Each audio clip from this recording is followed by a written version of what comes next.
Halo teman-teman, selamat berjumpa kembali di channel ini.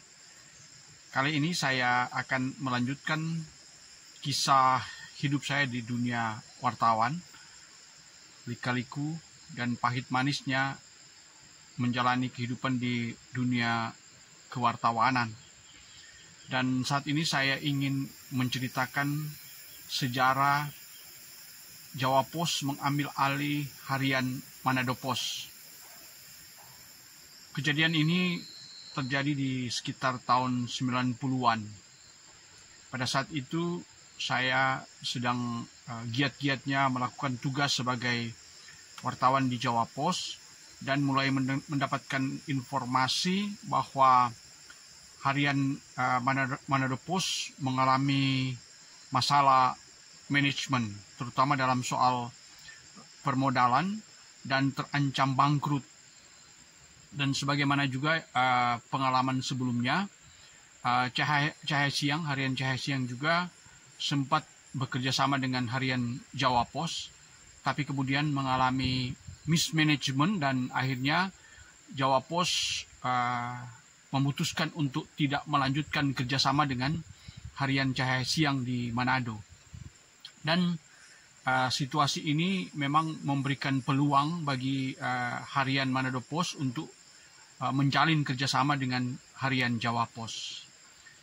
Dalam beberapa tahun setelah kami berkarya di Jawa Pos, saya mulai dihubungi oleh Ahmad Kama.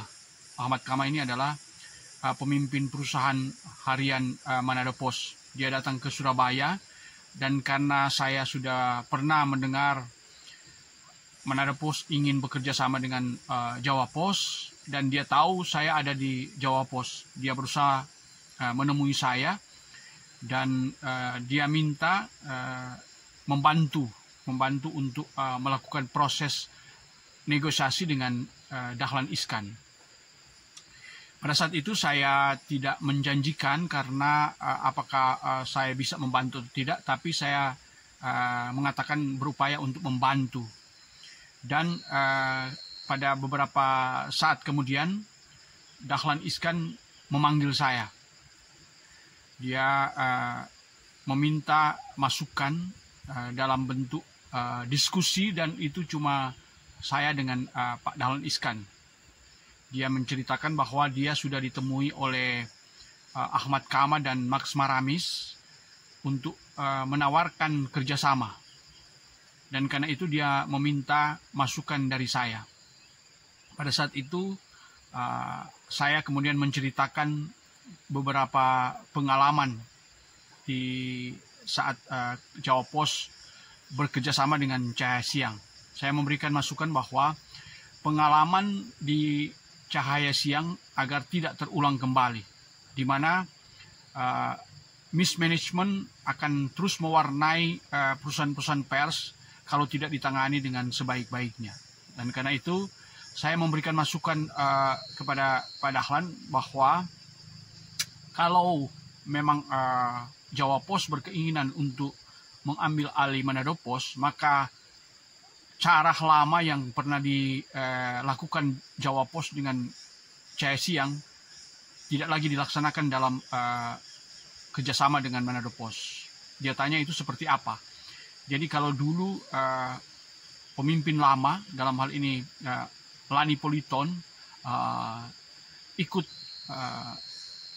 memimpin harian Cahaya Siang, di mana policy atau kebijakan masih harus diambil alih oleh Lani Politon, sehingga kondisi manajemen tentu Jawa Pos tidak memiliki hak penuh untuk mengelola Cahaya Siang. Dan karena itu saya bilang sama Pak Dahlan, untuk tidak terulang lagi kondisi seperti itu, kalau memang Manado Pos akan diambil alih oleh Jawa Pos, maka seluruh manajemen diambil. Artinya baik perusahaannya maupun juga redaksinya harus dipegang oleh Jawa Pos. Dan dia tanya seperti apa kalau kedudukan dari Pak Dahlan, maksudnya Pak Ahmad Kama dan Max Maramis, karena pada waktu itu untuk SIUP, surat izin usaha penerbitan pers, tidak bisa dirubah untuk pemimpin perusahaan dan pemimpin redaksinya. Saya bilang walaupun nama mereka ada di dalam box, nama mereka secara resmi sebagai pemimpin perusahaan dan pemimpin redaksi, tetapi mereka tidak memanage, mereka tidak masuk dalam manajemen. Artinya mereka hanya sebagai non-aktif, walaupun secara struktural mereka adalah pemimpin perusahaan dan pemimpin redaksi, tetapi dalam menjalankan manajemen baru nanti, keduanya saya bilang digaji saja, tapi tidak memegang kendali manajemen. Dan itulah yang kemudian menjadi masukan bagi Pak Dahlan, dan akhirnya dia mengembalikan kepada saya. Jadi begini, apakah itu Manado Post akan diambil alih atau tidak diambil alih, saya serahkan sama kamu. Itu pernyataan Pak Dahlan kepada saya.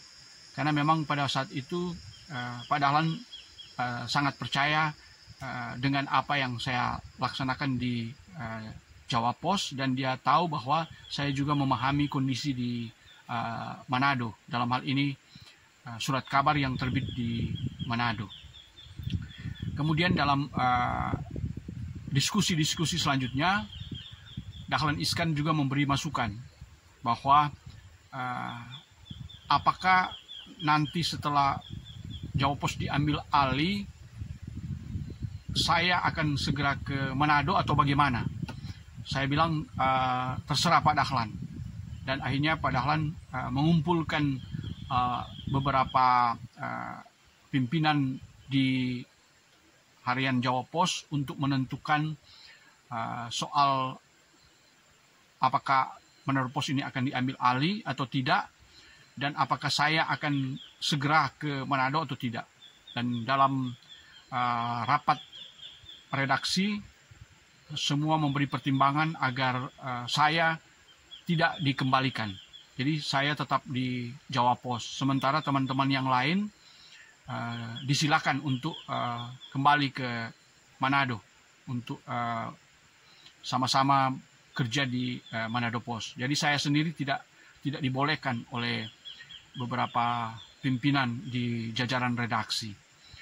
Saya sebetulnya agak menyesal karena saya berkeinginan sebenarnya segera berkarya di harian Manado Post, tapi tidak diizinkan oleh para petinggi di Jawa Post.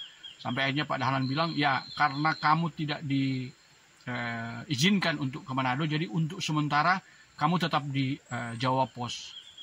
Nanti saja kita lihat perkembangan selanjutnya, apakah kamu nanti akan ke Manado Post atau tidak.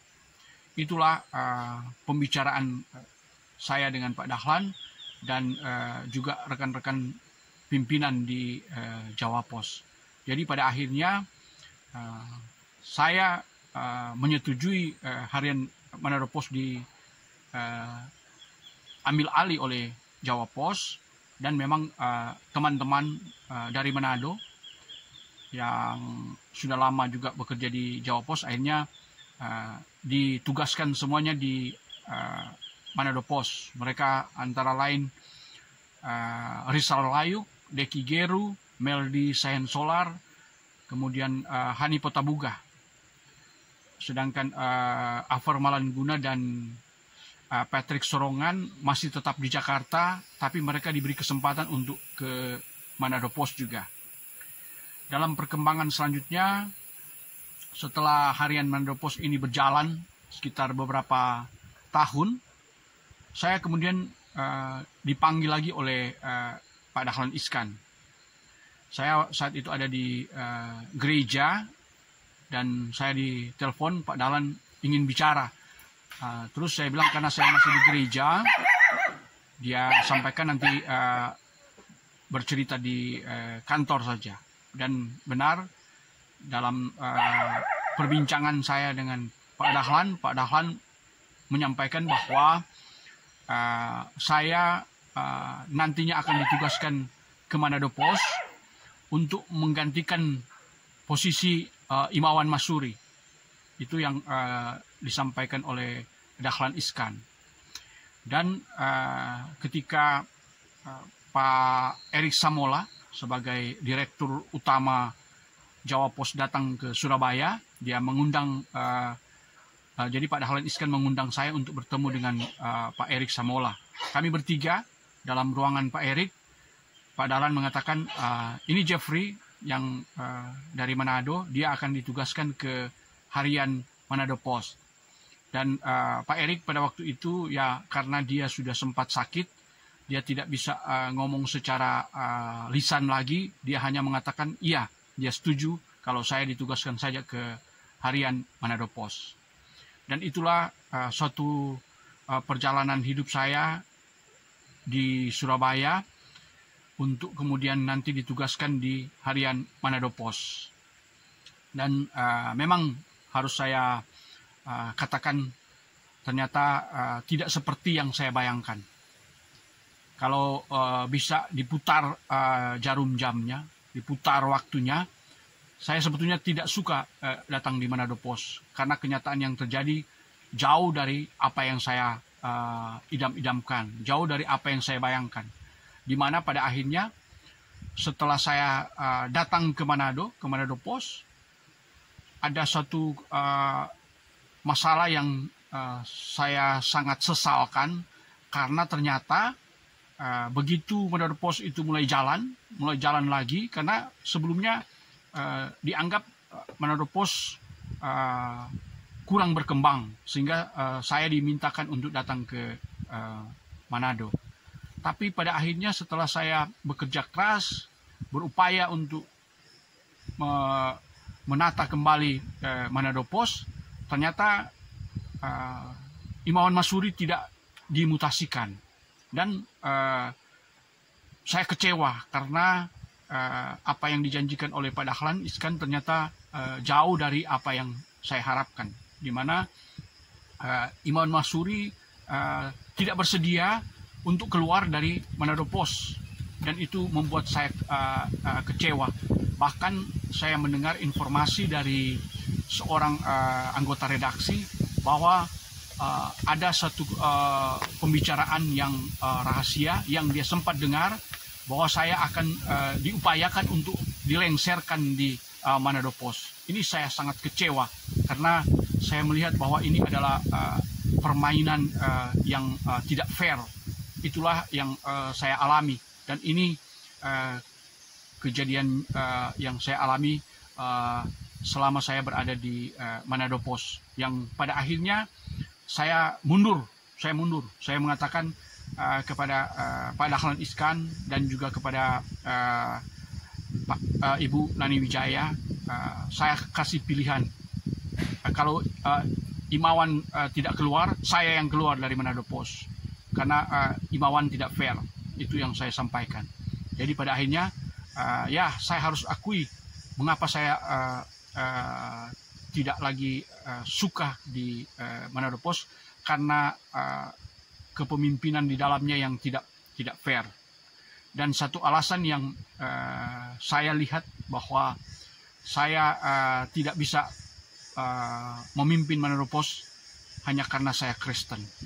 Itu yang saya alami, dan saya harus menyatakan bahwa ternyata masalah agama terkadang menjadi batu sandungan, menjadi masalah dalam kita berkarir. Dan saya memilih keluar dari Manado Post. Dan pada akhirnya saya diminta untuk membantu harian Suara Nusa di Mataram. Itu pun memang dalam suasana saya sangat kecewa, karena saya diminta untuk tidak berhenti, tapi ditugaskan ke Suara Nusa. Jadi pada waktu saya minta berhenti dari Jawa Pos untuk keluar, karena saya tidak suka dengan kebijakan yang diambil, dan saya akhirnya memilih ke Suara Nusa dengan Mas Ismail, yang pada waktu itu baru saja Jawa Pos mengambil alih juga harian Suara Nusa. Saya membantu di sana, dan sekali lagi saya sangat kecewa mengapa saya harus ada di Manado Post. itulah sejarah pahit manisnya dunia kewartawanan yang saya pernah jalani dan saya alami. Dan nanti saya akan lanjutkan lagi dengan cerita-cerita di seputar dunia jurnalistik yang saya jalani. Demikian dan sampai jumpa.